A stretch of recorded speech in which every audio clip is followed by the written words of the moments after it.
Hey everybody, welcome back to FSi DFS. We have another commute trip breakdown video. I am not at a disc golf tournament today. I am sitting in a parking lot though, and I got my handy dandy notebook with all the notes that I'm going to be talking through. It's going to be a really interesting slate, 8 games on tap, very solid pitching options in my opinion up at the top.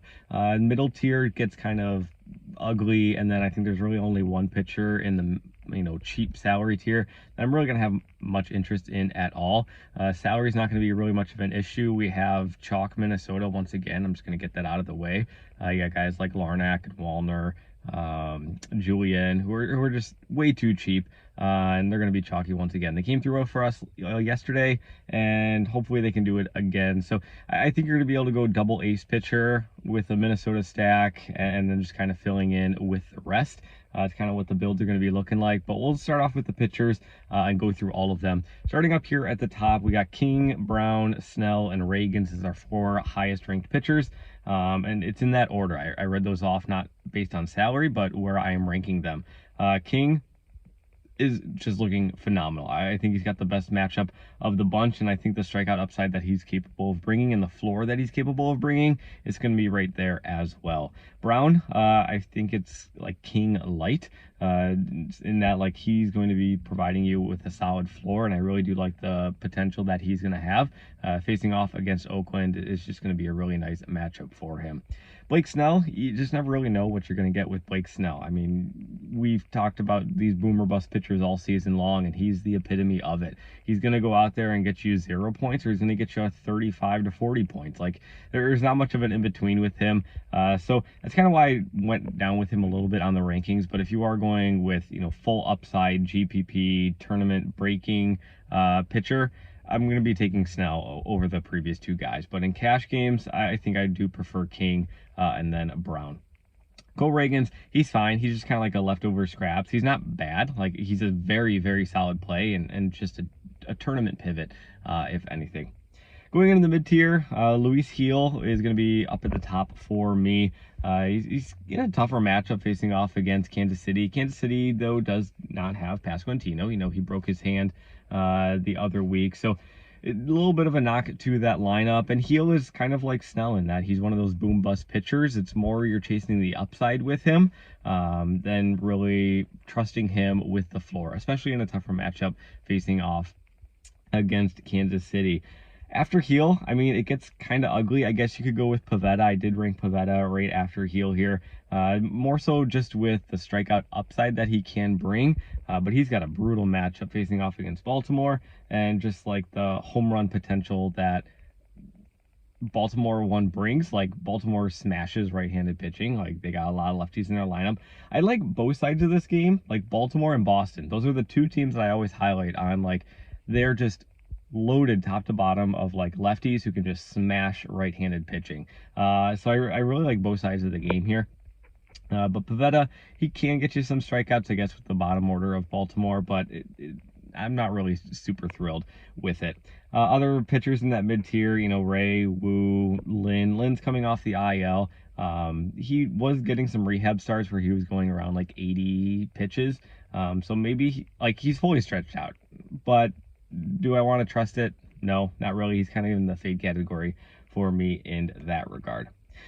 Going into the cheap tier, it's just a lot of like nothingness, like a lot of nothing to get excited about. Like, I'm not going to be playing Bobby Miller. I'm not going to be playing Estes. Way down at the bottom, you got Coach, I can't remember the guy's last name. Koch. Can't remember it. But it's the pitcher for the Angels. We're going to be targeting him. He's only got a 7% K rate. I brought this up in the last video when he was on the slate and I was doing a preview for him. 7% K rate. I don't know if it's gone up a whole lot. I can't imagine so. But I'm going to be targeting Minnesota against him. The only guy that I do have interest way down low is going to be Zebby Matthews. Zebby Matthews is a higher prospect in the organization. He pounds the strike zone. He's got the strikeout upside. He doesn't walk a lot of guys. There's a little bit of a home run issue with him, but he is facing off against the Angels, so I kind of just like throwing that under the rug. But Zebby Matthews at only 5.8K.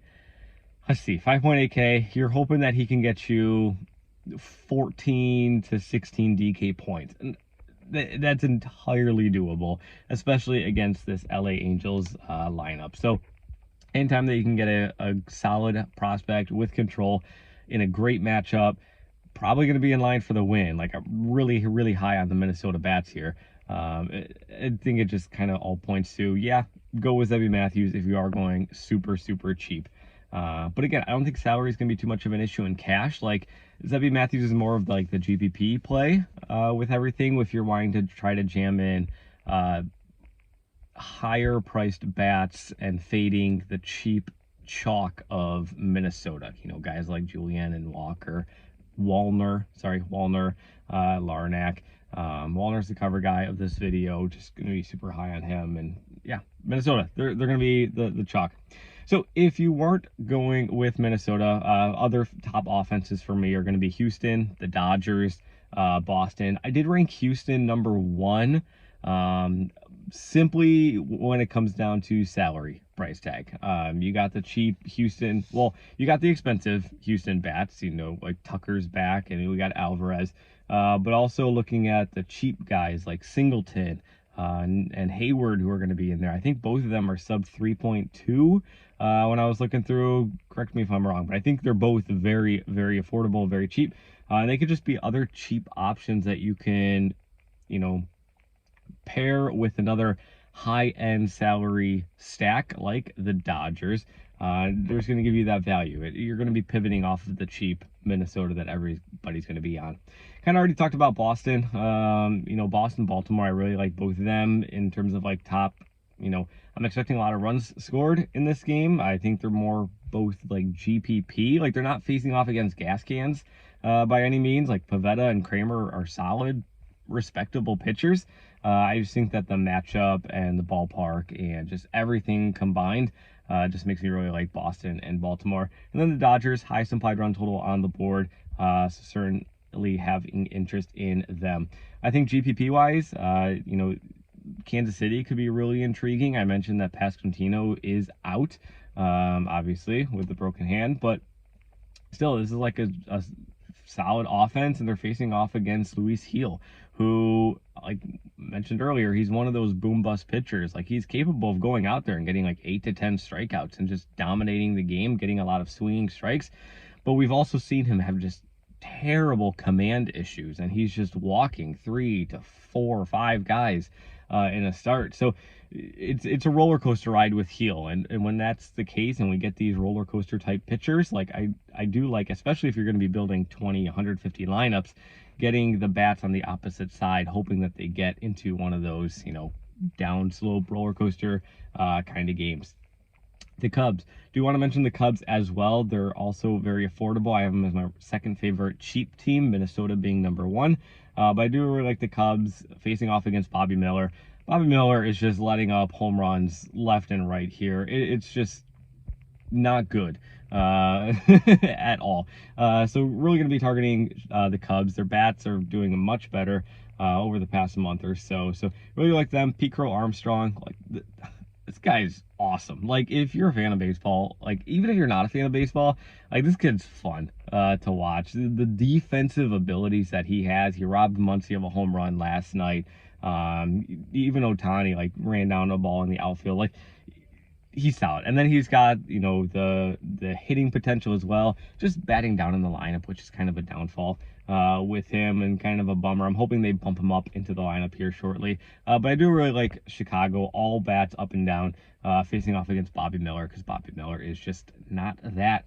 In terms of leverage stacks, I mean, we're talking about, you know, teams like Milwaukee, the Angels, Oakland. Really, it's the teams that are going to be facing off against who I expect to be the higher owned pitchers, and it's really the guys at the top. It's gonna be King and Brown and Snell, because with Minnesota opening up salary everywhere and no pitcher priced above 10K, I think ownership's really just going to be gravitating towards those top guys. Mid-tier and pitching's pretty gross. Bottom tier is even worse, but Zebby Matthews is certainly respectable, and you can put them in there for your tournament SP2. So that's kind of where the slate breaks down. Hopefully this was able to help you out. I apologize, I don't have the sheet that you can like visually look at, but hopefully I was able to break it down for you guys pretty well here tonight. So good luck in your contest as always. Thanks for watching, and we'll see you in the next one.